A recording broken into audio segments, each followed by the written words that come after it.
There's a silent exodus unfolding all around us. The most conscious, awake, and spiritually alive people are vanishing from the crowd, not in protest, not in anger, but quietly, almost invisibly.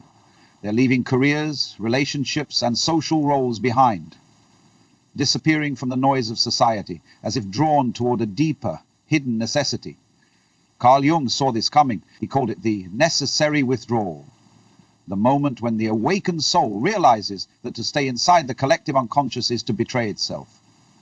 Why are the wisest among us disappearing, and what does their absence mean for the rest of us? Carl Jung understood something that society still refuses to accept, that awakening is not only a blessing, it is also a burden. To become conscious is to step outside the invisible current that carries everyone else along. It is to suddenly feel with every fiber of your being the weight of illusions that once seemed harmless. And when this moment comes, when your eyes finally open, you discover that what once passed for normal life is no longer tolerable. Jung called this moment the necessary withdrawal. It is not a choice in the way society imagines choice. It is not rebellion. It is not laziness. It is not escapism. It is survival, psychological survival. Because the deeper your consciousness grows, the more unbearable it becomes to remain immersed in unconsciousness. What others call daily life begins to feel like poison in your lungs, like noise in your bones, and so, quietly, you begin to withdraw. This withdrawal does not look dramatic. It is not the storming exit of someone slamming the door on the world. It is subtle, silent, almost invisible. People leave careers that once defined them. They log off from endless digital chatter. They fade from circles of shallow conversation. They retreat into solitude, not because they hate people, but because staying requires them to pretend they are blind when they can already see. To keep participating would mean betraying the very consciousness they've worked so hard to awaken.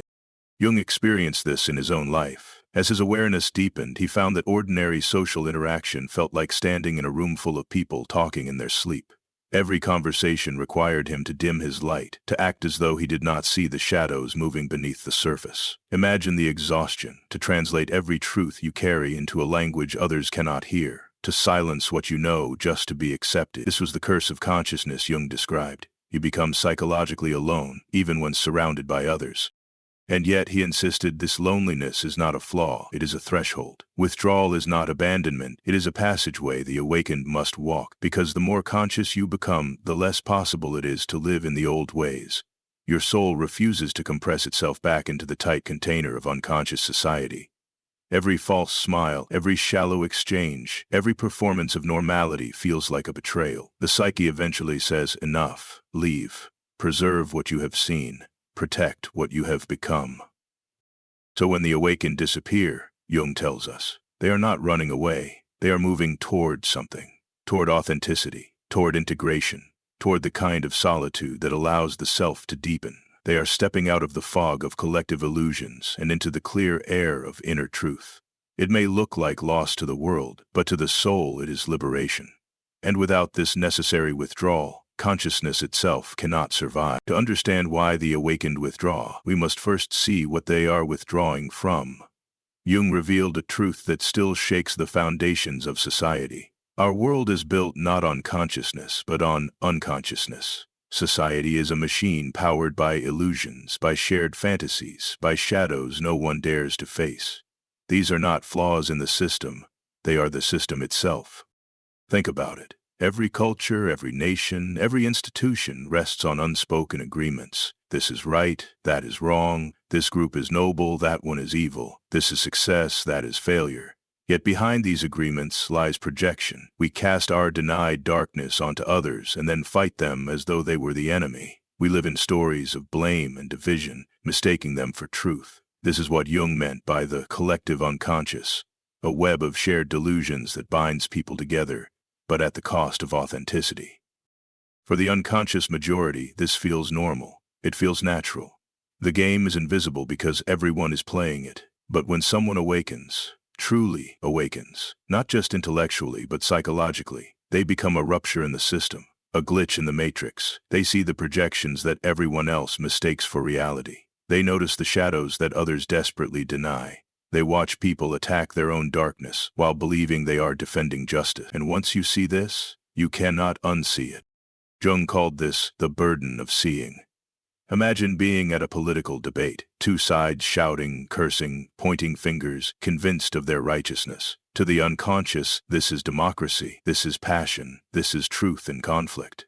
But to the awakened, it is shadow against shadow, projection against projection, a theater of blindness.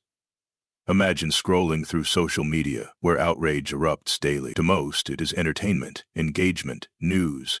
To the conscious, it is a 24-hour arena of shadow boxing, people striking at enemies who are only reflections of themselves. What others call debate or justice feels, to the awakened, like mass psychosis. And this is why participation becomes impossible. You cannot join the mob once you see it is hunting its own shadow. You cannot pick sides once you understand both sides are projecting. You cannot scream with the crowd once you realize they are screaming at mirrors. To continue would be to betray your own vision. So the awakened withdraw, not in superiority, but in necessity. They are not too good for society. They are simply too conscious for the game society demands. This is what Jung saw so clearly. The collective unconscious does not merely surround us. It consumes us. It feeds on our attention, our energy, our willingness to remain asleep. And those who awaken find themselves unable to serve it any longer. Every attempt to stay engaged feels like suffocation. Every demand to conform feels like erasure. The soul cries out, step away or lose yourself. And so the awakened begin their disappearance not out of hatred for the world, but out of love for truth, out of fidelity to what they have seen. One of Jung's most piercing insights was this: society does not ask you to be yourself. It asks you to be your persona, your mask, your role, your performance. From childhood, we are taught how to smile when expected, how to say the right things, how to fit into the scripts of family, school, work, and culture. This mask is not evil, it helps us survive, but it is not who we truly are. The persona is a costume stitched together from expectations: the dutiful child, the model student, the successful professional, the polite citizen. And as long as we remain unconscious, we wear this costume willingly. We think it is who we are. We mistake the applause we receive for love, the approval we gain for authenticity. But beneath the mask, the authentic self waits, silent, patient, aching to be seen. Awakening is the moment that mask cracks. Through shadow work, through individuation, through the painful birth of consciousness, you discover a deeper truth. You are not the role you play. You are not the performance. You are something vast, raw, and real, something that cannot be reduced to social approval. And once you have tasted that authenticity, going back to the persona feels like psychological death. This is why awakened people struggle to remain in ordinary environments. Every boardroom, every family dinner, every social circle whispers the same command: perform your role, be what we expect, put the mask back on. But for the awakened, this demand is intolerable. Pretending feels like suffocation. Every time they agree with something they do not believe, every time they smile to hide their truth, every time they shrink themselves to remain acceptable, their soul bleeds a little more, until finally they realize, I can no longer betray myself for the comfort of others.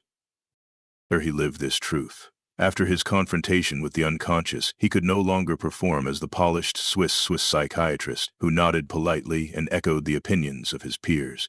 He withdrew to his tower at Bollingen, not as an escape, but as a refuge for his authentic self. There he lived without masks. There he wrote, carved stone, communed with his depths. He was not rejecting society, he was protecting his authenticity from being eroded by endless performance. This pattern repeats in the lives of many who awaken. A successful executive who once thrived in the theater of business suddenly finds the boardroom unbearable. A teacher who once loved her work can no longer play the expected role because her authentic voice has no place in a scripted system. To the world it looks like failure, like quitting.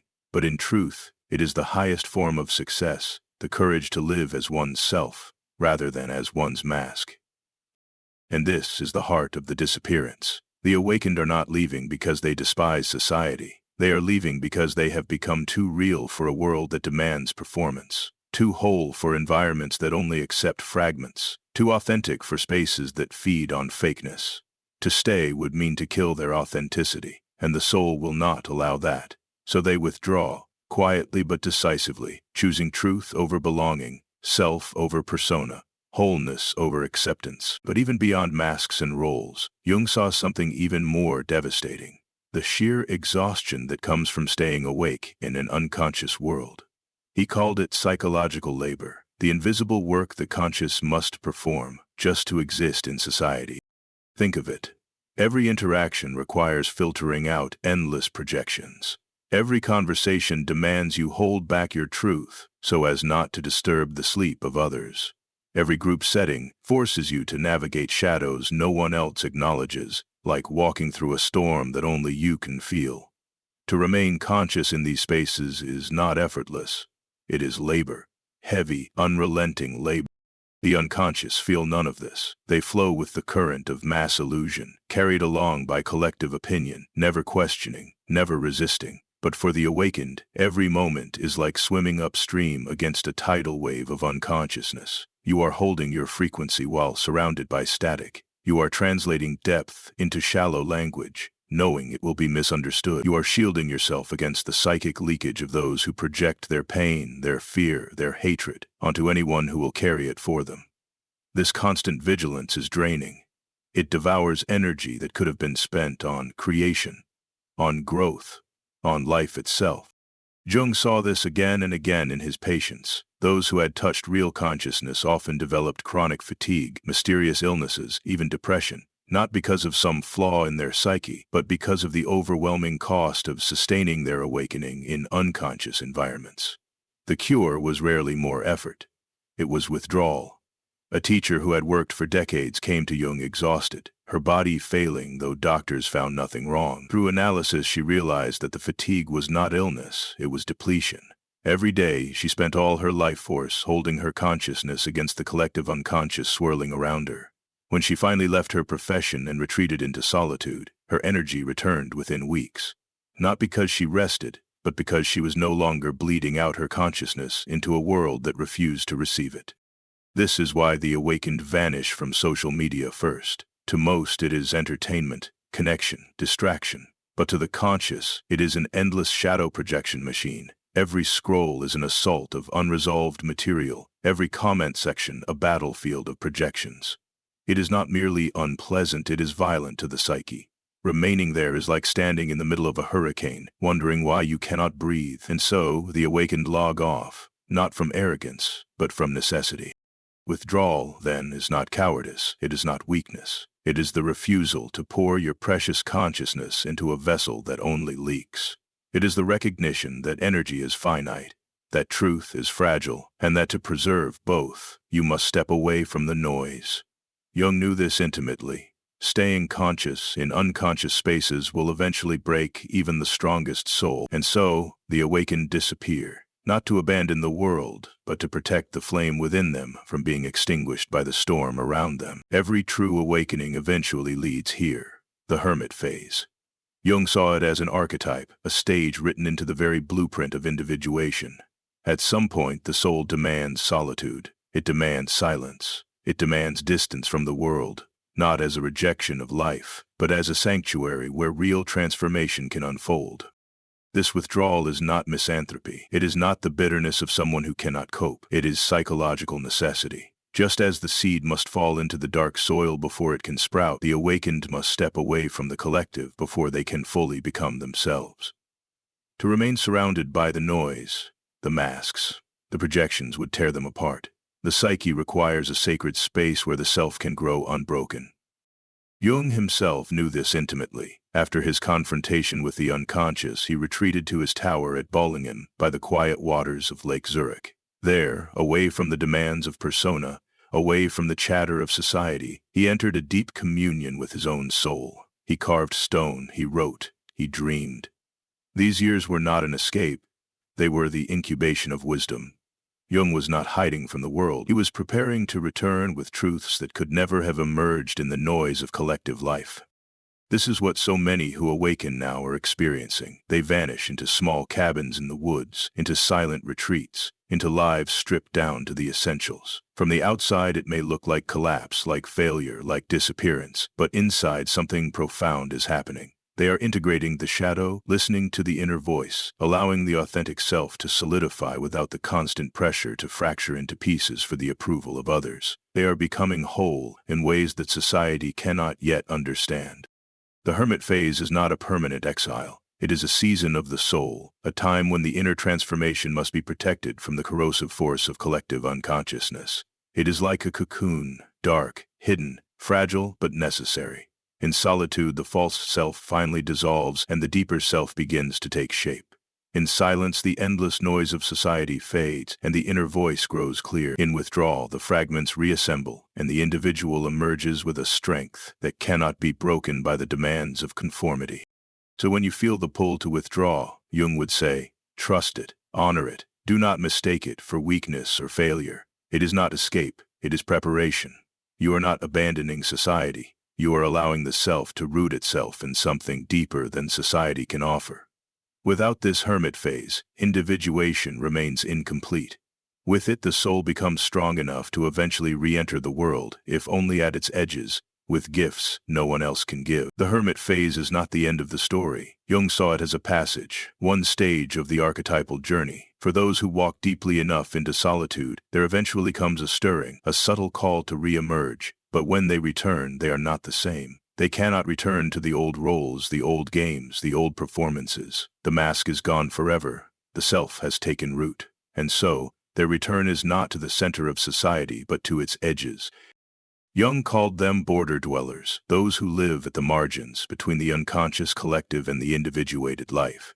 They are present, but not absorbed.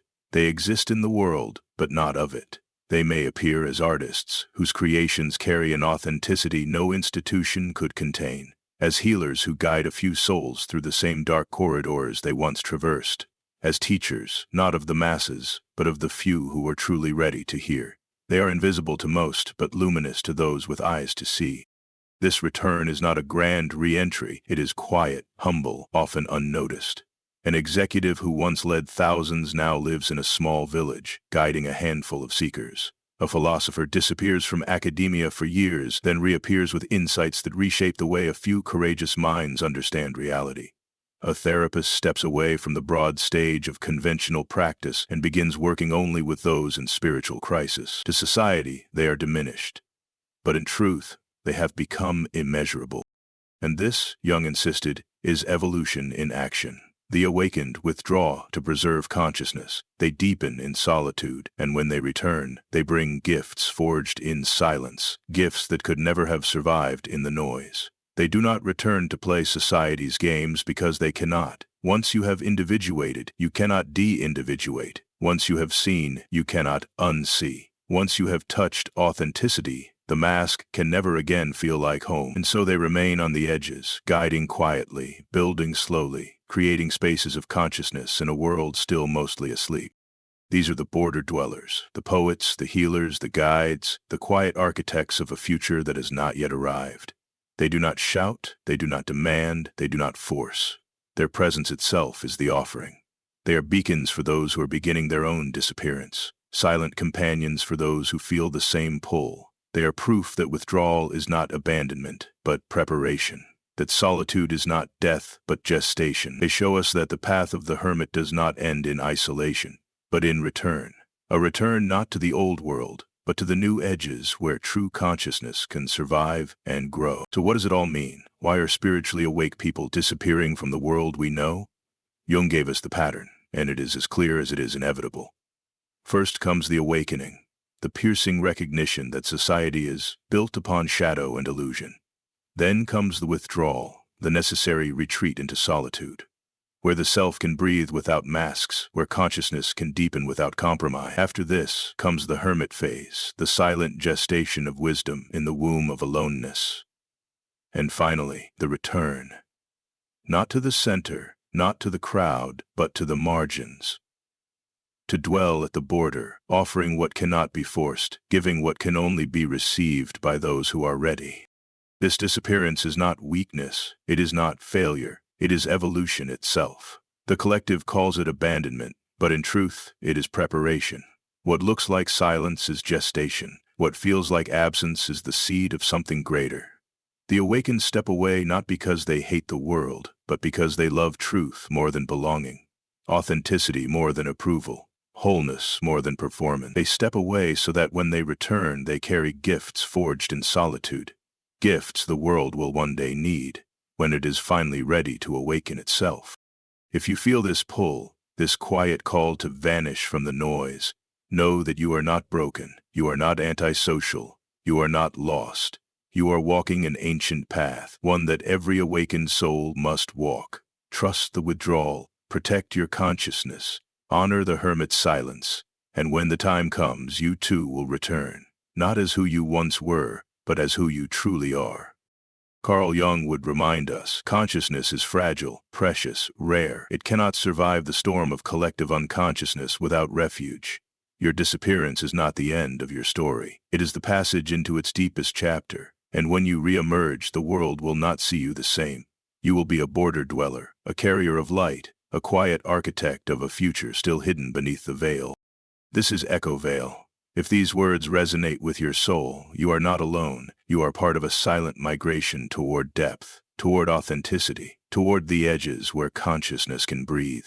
Subscribe and walk with us through the veil into the deeper truth of what it means to be awake.